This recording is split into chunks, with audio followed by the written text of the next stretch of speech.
नमस्कार, आप सभी का स्वागत है आपके अपने इसी यूट्यूब चैनल पर। आज हम पढ़ने जा रहे हैं आधुनिक काल, जिसमें सबसे पहले भारतेंदु युग।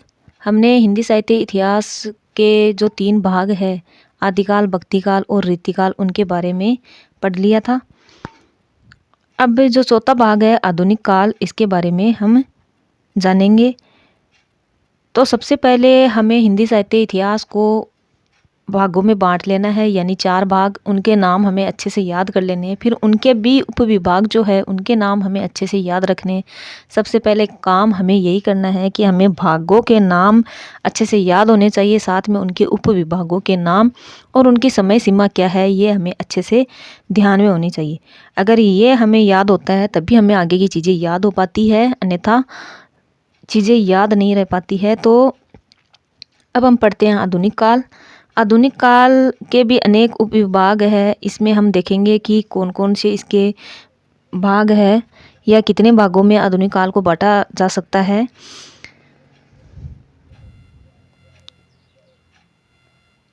आधुनिक काल में जो सबसे पहले भाग आता है वो आता है पुनर्जागरण काल, जिसे भारतेंदु युग भी कहा जाता है। 1857 से 1900 ईस्वी, यानी इसकी समय सीमा क्या है, 1857 से 1900 ईस्वी।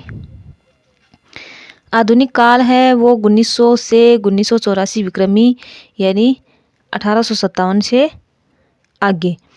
आचार्य रामचंद्र शुक्ल के अनुसार इसकी जो समय सीमा है वो 1900 से 1984 ये विक्रमी है।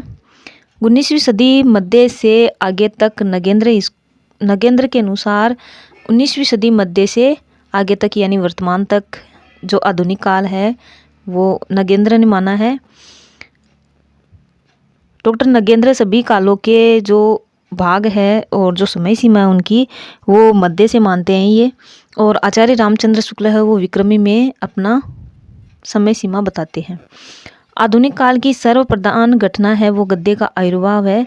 ये बात कहते हैं आचार्य रामचंद्र शुक्ल कि आधुनिक काल की सबसे जो प्रधान घटना मानी जाती है वो गद्य का आविर्भाव है। यानी इससे पहले अधिकांश जो लेखन कार्य है वो काव्य में किया गया, जबकि आधुनिक काल में गद्य है वो पूर्ण रूप से विकसित होकर सामने आया है, यानी गद्य में अधिकांश लेखन कार्य हुआ है, जिसके कारण आधुनिक काल की जो सर्वप्रधान घटना मानी जाती है वो गद्य का आविर्भाव माना जाता है, यानी गद्य का प्रारंभ है वो आधुनिक काल में ही माना जाता है। आधुनिक काल का विभाजन है वो डॉक्टर नगेंद्र के अनुसार, यानी डॉक्टर नगेंद्र ने जो आधुनिक काल का विभाजन किया है वही लगभग परीक्षा में आता है। तो हमें यही ध्यान में रखना है कि आधुनिक काल का विभाजन है डॉक्टर नगेंद्र के अनुसार क्या है, उन्होंने कितने भागों में इसका विभाजन किया है और उन भागों के नाम क्या है, उनकी समय सीमा क्या है। तो आधुनिक काल का विभाजन डॉक्टर नगेंद्र के अनुसार सबसे पहले है पुनर्जागरण काल, जिसे भारतेंदु युग भी कहा जाता है, 1857 से 1900 ईस्वी, यानी 1857 की क्रांति से लेकर 1900 ईस्वी तक इसकी समय सीमा मानी जाती है। फिर है जागरण सुधार काल, जिसे द्विवेदी युग भी कहा जाता है, जिसमें सबसे प्रधान जो लेखक है वो है महावीर प्रसाद द्विवेदी। इसमें जो भाषा का सुधार हुआ था इस कारण इसको सुधार काल भी कहा जाता है। यह है 1900 से 1918 ईस्वी।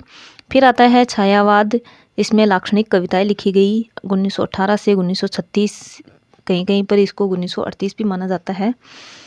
फिर आता है प्रगतिवाद, 1938 से 1943 ईस्वी। फिर है प्रयोगवाद, 1943 से 1953 ईस्वी। फिर है नवलेखन काल,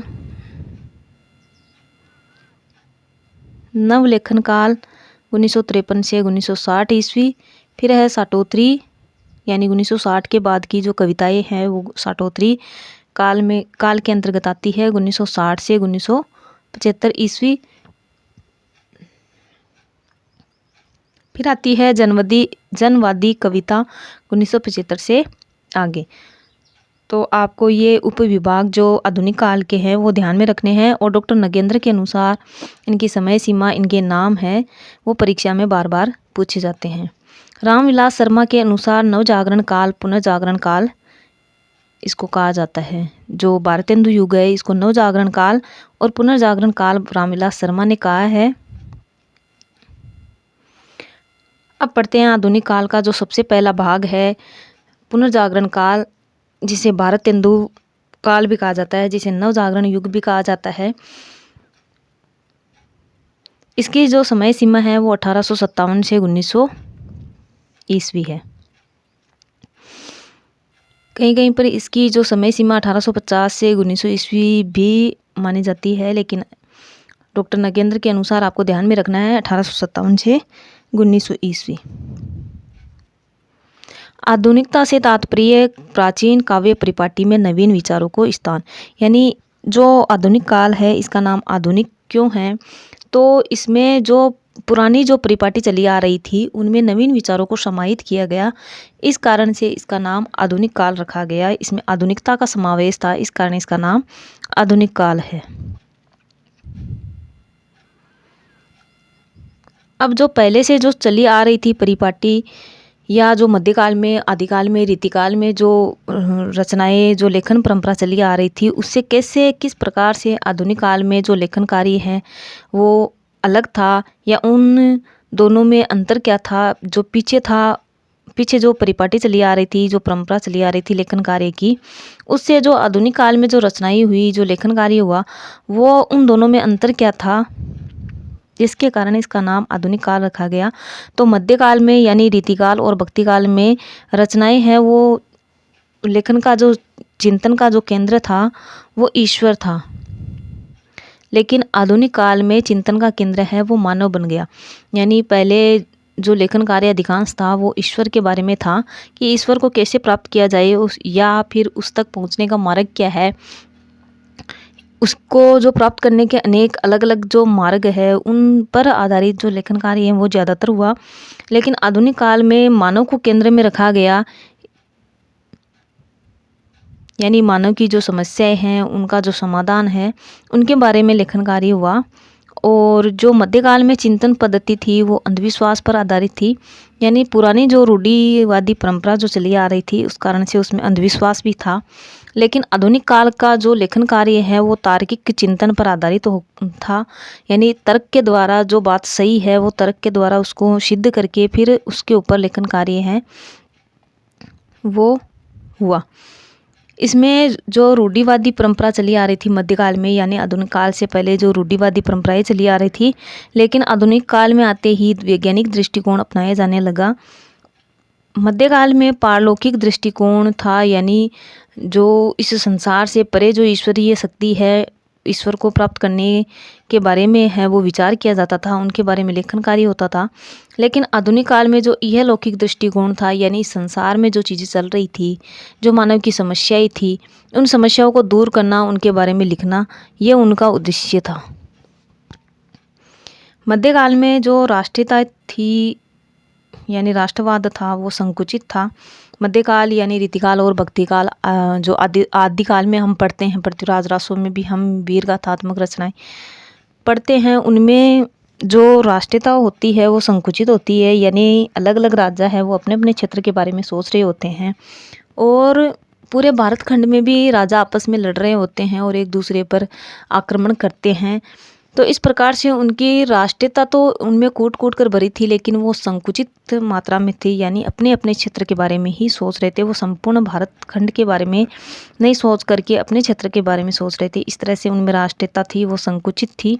लेकिन आधुनिक काल में आते आते जो राष्ट्रीयता है वो व्यापक रूप से हो गई, क्योंकि अंग्रेजों के शासन के कारण, उनके अत्याचारों के कारण संपूर्ण भारत को एक समझकर अंग्रेजों को यहाँ से निकालने का प्रयास किया गया, और उस पर लेखन कार्य है वो व्यापक रूप से हुआ। इस प्रकार राष्ट्रीयता है आधुनिक काल में व्यापक रूप से हमें दिखाई देती है, यानी संपूर्ण भारतखंड को एक मान करके उस पर जो रचना है वो की गई।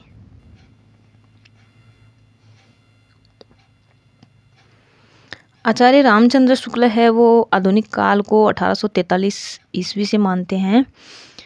डॉक्टर नगेंद्र है वो 1850 या 1857 ईस्वी मानते हैं। रामविलास शर्मा के अनुसार आधुनिक काल का समय है वो 1868 ईस्वी है।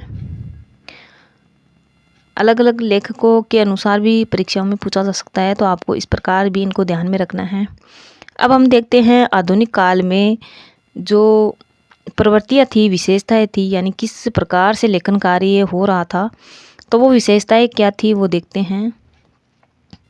देश प्रेम और राष्ट्रीयता की भावना है वो आधुनिक काल में हमें पर्याप्त मात्रा में दिखाई देती है, क्योंकि 1800 के बाद में जो अंग्रेज़ों को बाहर निकालने का भारत से जो एक प्रयास था पूरे देशवासियों का, तो उस कारण जो देश प्रेम है, राष्ट्रीयता की भावना वो प्रखर रूप से, व्यापक रूप से हमारे सामने आती है।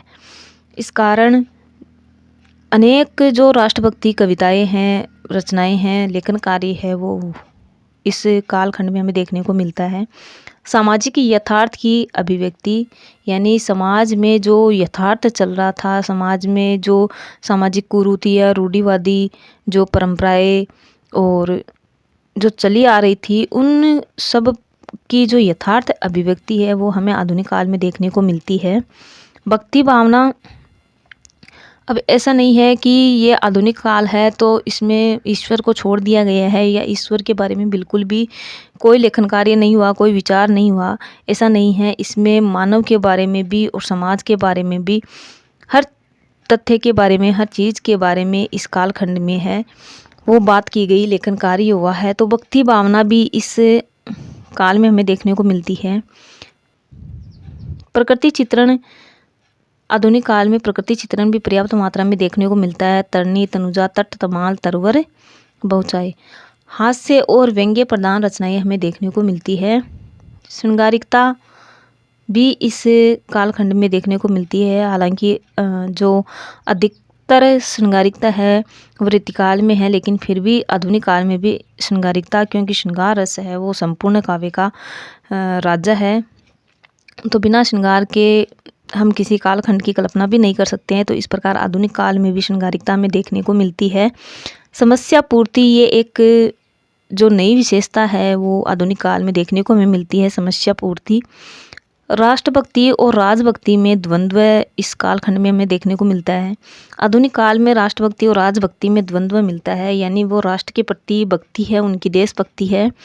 अंग्रेज़ों को यहाँ से निकालना चाहते हैं और एकजुट होकर के संपूर्ण देशवासी है वो इस प्रयास में लगे हुए हैं। दूसरी ओर जो अंग्रेज़ों के द्वारा जो सामाजिक रूढ़ियाँ, कुरीतियाँ समाप्त की गई और कुछ उनके अच्छे कार्यों के कारण उनमें राजभक्ति भी, इन लेखकों में राजभक्ति भी हमें देखने को मिलती है। इस कारण वो राष्ट्रभक्ति और राजभक्ति में उनमें द्वंद्व चलता रहता है, यानी वो राष्ट्रभक्ति भी अपनाना चाहते हैं और साथ में राजभक्ति को भी अपनाना चाहते हैं। इस प्रकार उनका जो लेखन कार्य है वो राष्ट्रभक्ति और राजभक्ति दोनों पर हुआ है। पत्र पत्रिकाओं का प्रकाशन, यानी जब देश में जो अंग्रेज़ों का शासन था और चारों ओर अत्याचार हो रहे थे और देशभक्ति को जो व्यापक रूप से फैलाने का कार्य है वो पत्र पत्रिकाओं के द्वारा हुआ। यानी पत्र पत्रिकाएं एक प्रकार से माध्यम थी उस समय अपनी बात को पहुंचाने के लिए, तो अधिकांश मात्रा में पत्र पत्रिकाओं का प्रकाशन उस समय आधुनिक काल में हुआ। काव्य में नवीन विषयों का समावेश, यानी जो अब तक केवल जो प्रकृति है, श्रृंगारिकता है, भक्ति भावना है, दरबारी कवियों ने जो राजाओं की प्रशंसा के बारे में केवल इन 3-4 विषयों पर छोड़ करके अन्य विषयों पर अपनी लेखनी नहीं चलाई, लेकिन आधुनिक काल में आते आते काव्य में नवीन विषयों का समावेश हुआ, यानी अनेक विषयों पर लेखन कार्य भी इस कालखंड में हुआ।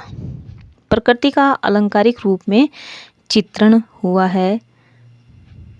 प्रबंध व मुक्तक काव्य रचनाएं, यानी प्रबंध रचनाएं भी लिखी गई, तो मुक्तक रचनाएं भी इस कालखंड में हमें देखने को मिलती है। मुक्तक की लोकप्रियता, यानी प्रबंध और मुक्तक दोनों रचनाएं लिखी गई, लेकिन मुक्तक को ज़्यादा लोकप्रियता है वो मुक्तक को मिली।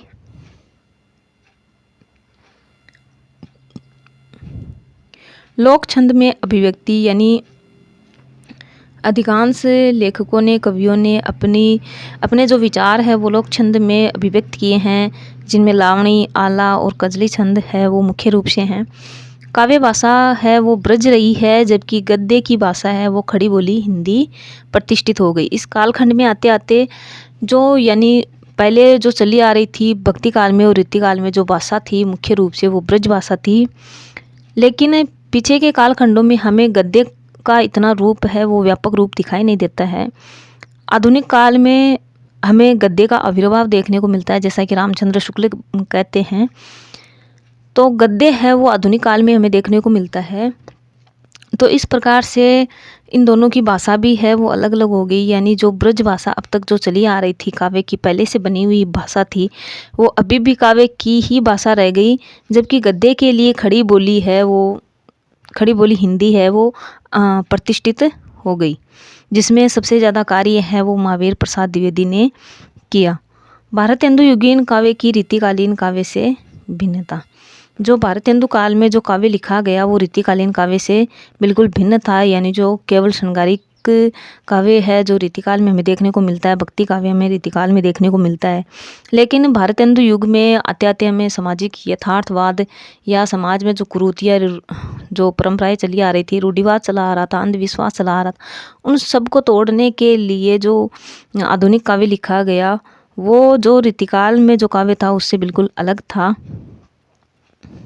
कविता है वो दरबारी संस्कृति से मुक्त होकर जनवादी दृष्टिकोण से जुड़ती है, यानी जो कविता पहले आधुनिक काल से पहले रीतिकाल में जो कविता है दरबारी संस्कृति से जुड़ी हुई थी, केवल राजाओं की प्रशंसा और नारी के श्रृंगार के बारे में, इसके अलावा कोई कविता नहीं थी। तो उससे मुक्त होकर अब प्रत्येक जन जन से कविता का जो दृष्टिकोण है वो जुड़ गया था।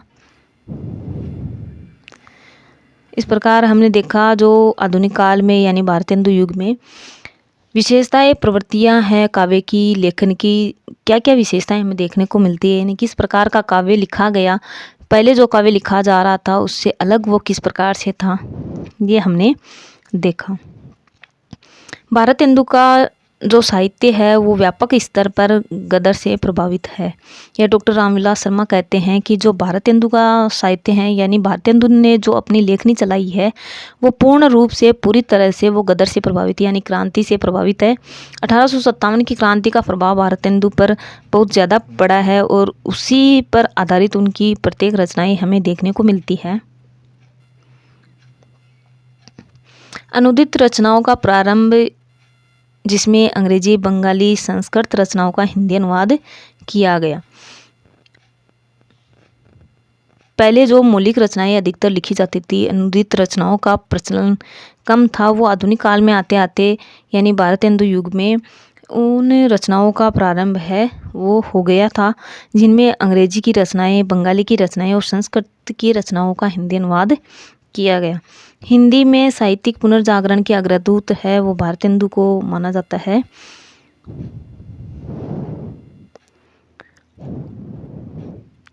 राजा लक्ष्मण सिंह और शिव प्रसाद सितारे हिंद 1857 ईस्वी में टकसाली हिंदी का प्रयोग कर रहे थे, जिसका अनुसरण भारतेंदु ने जनोपयोगी हिंदी के रूप में किया। यानी दो व्यक्ति जो लक्ष्मण सिंह और शिव प्रसाद सिंह सितारे हिंद थे, जिनकी जो हिंदी थी उसी हिंदी को आगे चल करके भारतेंदु ने सभी जनता की भाषा के रूप में उसका प्रयोग किया। भारतेंदु के साहित्यिक गुरु और भाषाई गुरु कौन है, तो वो है शिव प्रसाद सितारे। प्रश्न आ सकता है कि भारतेंदु के साहित्यिक गुरु कौन है या भाषाई गुरु कौन है, तो वो शिव प्रसाद सितारे हिंद, यानी भारतेंदु ने अपनी जो भाषा है वो कहाँ से ग्रहण की है, तो शिव प्रसाद सितारे हिंद से ग्रहण करी है। ये हमने देखा आधुनिक काल के बारे में कि आधुनिक काल की विशेषताएं क्या थी, आधुनिक काल जो पीछे के कालखंड थे तीन, उनसे किस प्रकार अलग था, इस आधुनिक काल में किस प्रकार की रचनाएं लिखी गई, इसकी समय सीमा क्या है, अलग अलग लोगों ने इसके समय क्या माना है, और इसके भी उपविभाग कौन कौन से हैं, ये हमने अब तक देखा। अब देखेंगे हम आधुनिक काल के पुनर्जागरण के अग्रदूत भारतेंदु हरिश्चंद्र के बारे में, यानी भारतेंदु युग के सबसे पहले कवि के बारे में, भारतेंदु हरिश्चंद्र। तब तक के लिए नमस्कार, धन्यवाद।